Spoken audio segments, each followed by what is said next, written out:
역사라고 하는 것은 긍정적인 요소도 있고 부정적인 요소도 있습니다. 조선은 건국 이념이 배불 숭유 정책으로 유교가 국교가 되었고 성리학을 바탕으로 유교적인 이상을 정치를 실현하고자 했습니다. 고려의 무신 정권으로 인한 피해 때문에 무력이 아니고 필력과 물력을 앞세운 부세 나라를 세우기를 원했고 재상의 나라, 선비의 나라, 그러면서 왕의 나라였습니다. 조선시대의 가장 큰 외침은 크게 두 번 있었다고 볼 수 있습니다. 하나는 1592년도에 일어난 임진왜란입니다. 일본의 명치유신으로 문헌을 개방해서 선진문화를 받아들이고 일본이 조총을 생산해서 그 실험장으로 조선으로 삼고 15만 군대를 배를 타고 왔습니다. 선조는 싸움엔 한 번 제대로 못하고 온 국토가 짓밟히는 참화가 있었습니다. 또 한 가지는 병자호란입니다. 1636년 청태종이 10만 대군을 끌고 왔어요. 인조가 있는 남한산성을 포위하고 결국은 인조가 삼전도에서 항복을 하게 됐습니다. 우리 이렇게 크게 일본과 중국으로 인해서 국토가 유린을 당했습니다. 여러분도 아시다시피 조선조 500년이 무너질 때는 너무도 비참했습니다. 한마디로 국력은 허당이었고 지도자는 무능했습니다. 온 나라가 문을 잠그고 세국 정책으로 우물난 개굴로 전락하고 말았습니다. 곳곳에 척하비를 세워서 외국에서 오는 것을 다 오랑캐라고 내쳤습니다. 그러면서 내부적인 권력 다툼으로 온갖 화를 자초하면서 양반의 나라, 기득권의 나라로 행사했습니다. 나라의 수도인 한양 한복판에 청나라 군대를 끌어들이고 일본 군대를 불러들였고 러시아 군대까지 끌어들였습니다. 우리는 임난 이후에 서해 유성령의 징비록도 반면교사로 삼지 못하고 다만 일본을 철천지 원수로만 여기고 외놈 쪽발이로 비하하면서 일본을 극복할 힘을 키우지를 못했습니다. 한양 한복판에서 1894년 청일 전쟁이 일어났고 그렇게 믿었던 대국이 패배하는 것을 보았습니다. 명성왕후가 러시아의 힘을 빌리고자 알아차렸던 일본 유라공사가 주범이 되어서 1895년에 을미사변을 일으켰어 명성왕후를 왕궁에서 시해하는 일이 일어났습니다. 다음해인 1896년 고종이 러시아 대사관으로 피신을 가고 왕궁을 버리고 왕이 피신을 간 아간 파천이 일어났습니다. 1904년 너일 전쟁에서 승리한 일본이 1905년 을사늑약을 맺어서 우리나라의 외국권과 군사권을 박탈해 갔습니다. 그 힘으로 밀어붙여 결국은 1910년 한일 강제 합병으로 주권을 상실하고 옥세를 빼앗기고 35년 망국의 서름을 당하게 됐습니다. 이렇게 조선은 내부적으로 정쟁과 주도권 싸움과 헤게모니의 투쟁을 하다가 통째로 나라를 잃어버렸습니다. 국민과 백성은 안중에도 없었습니다. 자신들의 부귀와 당원의 출세와 자기 편의 기득권에만 관심을 가졌습니다. 여러분 지금 우리 한반도를 둘러싸고 있는 것도 별반 다르지 않다고 봅니다. 미국과 중국 세계 이강이 충돌하고 서로 자기 편에 줄을 서라고 강요하고 있습니다. 일본의 수상은 한일 회담을 거부한 지 여러 해가 되었습니다. 북한의 김정은은 국민의 삶은 고달프든 말든 자기의 왕자를 지키려고 세계가 말리는 핵을 가지고 불장난을 준비하고 있습니다. 설상가상 코로나가 2년을 넘기면서 지금도 기약 없이 국민들은 고통을 당하고 있는데 작년과 금년 나라가 어떻습니까? 대한민국은 지금 울고 있습니다. 제가 개인적으로 생각해 보면 우리 교회에서는 단기를 사용하지는 않지만은 단기로 하면 4355년, 4000년이 넘는 우리 역사 가운데 가장 획기적인 사건, 가장 긍정적인 사건, 1919년 3.1 만세운동이 전국에서 일어난 역사입니다. 우리나라의 개신교의 첫 선교사인 언더우드 아펜셀라 선교사가 입국한 한 해가 1885년이니까 복음이 전래된 지 34년 후에 일어난 만세운동입니다.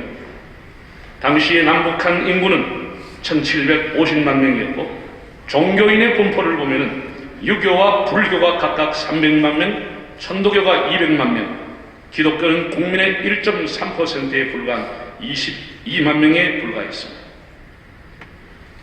그러나 나라를 잃고 뜻이 있는 사람들은 교회로 모여왔습니다. 교회만이 전국에 네트워크를 갖고 있었습니다. 선교사들이 세운 학교와 교회가 독립운동의 근거지 역할을 했기 때문입니다. 곳곳에서 3.1운동이 일어났는데 우남 이승만, 백범 김구, 고당 조만식, 월남 이상제, 남강 이승훈, 도산 안창호 많은 민족의 지도자들이 기독교로 개종을 했습니다. 물론 3.1운동이라고 하는 것은 일경의 총칼에 무자비하게 비폭력 평화운동이라고 하는 운동이었음에도 불구하고 많은 사망자가 또한 많은 방화가 일어났습니다. 그러나 3.1운동이 가져다 준 놀라운 일은 1919년 4월 11일 중국 상해 임시정부를 세우는 역할을 하게 되었습니다. 임시정부 수립을 선포하고 임시헌장을 발표했습니다. 임시정부는 헌장을 발표했습니다. 국호는 대한민국으로 한다.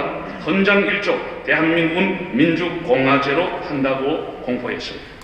정말 우리 4,000년 이상의 역사 가운데 대변혁적인 선언이요 코페르쿠스적인 발상의 전환이었습니다. 우리 민족 4,300년 역사의 가장 획기적인 사건이 상해 임시정부의 헌법입니다. 지금까지는 조선시대의 왕들은 거의 적자 계승을 원칙으로 해서 왕세자가 무능하든지 병약하든지 나이가 어리든지 상관하지 않고 선왕이 죽으면 왕위를 계승했습니다.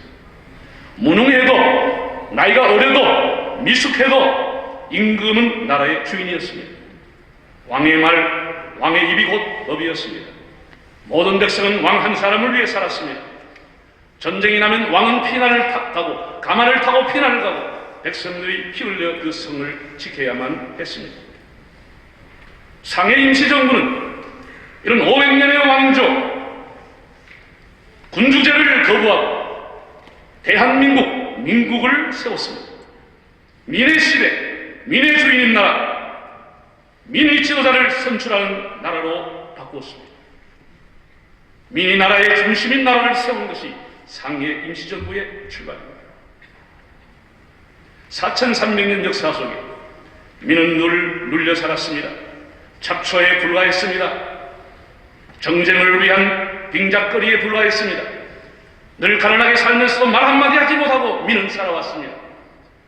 그러면서 전쟁의 총알바디로 세금을 뜯어내는 대상으로 강제 노역의 대상으로 탐난 오리의 약탈의 대상이었을 뿐이었습니다.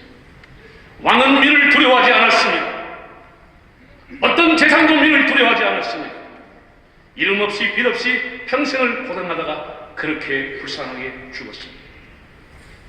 한 명의 왕과 10%에 불과한 왕족과 고위층들 자기들의 세상을 만들고 자기들을 위한 법을 만들고 기득권에 취하고 국민을 두려워하지 않았습니다. 너무나 배고프고 고달프었던 국민들이 탄간오리들의 부패와 신분차별에 항의하면서 홍길동난을, 임꺽정난을, 장길산난을, 진주밀란을, 동학밀란을 일으켰지만 다 실패하고 처형당하고 형장의 이슬로 사라졌습니다. 왕조에서는 개선이 없었습니다. 민을 두려워하는 반성조차도 없었습니다. 그러나 기독교가 중심이 된 3.1 만세운동과 상해 임시정부 지도자들은 4,300년간 지속되어 왔던 왕조, 왕이 주인이 되는 나라를 버리고 민이 주인이 된 대한민국을 건국했습니다. 최초로 민을 재해석하고 민이 중심이 되는 민의 시대를 열었습니다. 이제는 국민이 조리하려 국민이 상이 되는 대한민국을 만든 것입니다. 더 이상 대한민국은 대통령제라고 해서 대통령의 나라도 아니요, 왕의 나라도 아니요, 기득권층인 재산가 재벌의 나라가 아닙니다. 이제 국가 지도자들이 이 점을 명심해야 된다고 봅니다. 국민이 주인이라고 하는 사실을 가슴에 새기면 절로 국민을 두려워하고 여론을 두려워하게 되어 있습니다. 자기 측근들을 위한, 자기 정당을 위한, 자기 지지자들을 귀를 만족케 하는 그런 정치를 해서는 안 되는 것입니다. 우리는 근본 대선을 통해서 국민을 화합시키고 국민의 눈물을 닦아줄 수 있는 대한민국의 오케스트라단을 지휘하는 하모니를 이루는 지도자를 세워야 되겠습니다. 우리가 어떻게 세워온 나라입니까? 수많은 고비를 넘겨왔습니다.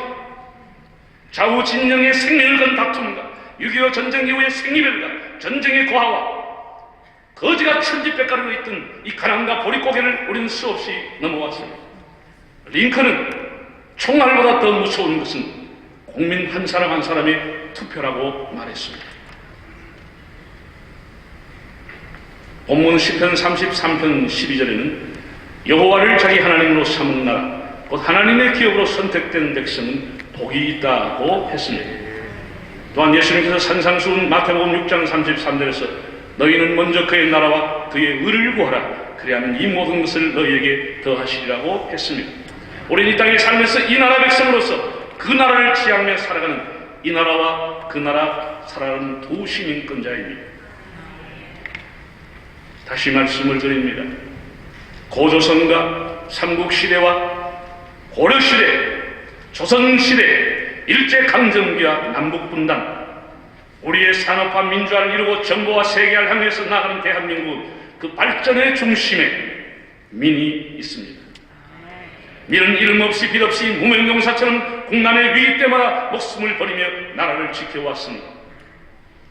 독일의 강구로 간호사로, 사우디아라비아 등 중동의 열사의 땅의 산업전사로, 맹호부대, 청룡부대, 비둘기 부대로 월남해 땀과 피와 눈물로서 그들은 나라를 세웠습니다. 야근을 밥 먹듯이 하면서 제조업을 키워왔습니다. 수많은 인사가 고문과 투옥을 당하면서 체류단을 맞아가면서 독재 정권을 무너뜨리고 민주사회를 세웠습니다. 지금 대한민국의 헌법 1조 1항은 대한민국은 민주공화국이다. 이 항은 모든 주권은 국민에게 있고 모든 권력은 국민으로부터 나온다고 명시가 되어 있습니다. 상해 임시정부의 헌장을 그대로 대한민국의 모든 주권은 국민에게 있다고 명시가 되어 있습니다. 다시 말해서 국민이 주인인 나라인 것입니다. 국민이 어리석으면 지도자가 부패하게 되어 있습니다. 우리는 다시 한번 교회가 깨어서 3.1 정신으로 나라를 세워야 되겠습니다. 아멘. 나라의 발전의 중심에는 민이 있었고 대한민국의 중심에는 교회가 깨어 있었습니다. 아멘. 대한민국이 이렇게 기적의 사회가 되었다고 하는 것입니다. 새벽을 깨우는, 국가를 위해 구국재단을 쌓고 기도하는 한국교회가 있었다는 사실입니다. 아멘. 교회는 나라가 하지 못하고 지역단체가 지방단체가 하지 못하는 이웃봉사와 사회복지를 실천하며 나라를 사랑하는 애국자들입니다. 1000만 성도라고 하면 매일 새벽에 10에 이른 100만 명 이상이 새벽마다 새벽을 깨우면서 나라를 위해 기도하고 있습니다. 대한민국의 발전의 중심에는 민이 있고 그 중심에 교회가 있었습니다. 이제 우리는 남북평화 통일과 세계복음화를 위해 쓰임받는 교회가 되기 위해서 오늘 다시 한번 3.1 정신, 민이 중심이 되는, 교회가 중심이 되는 이 각오를 가지고 애국운동을 통해서 나라를 새롭게 하는 계기가 되기를 바랍니다. 아멘.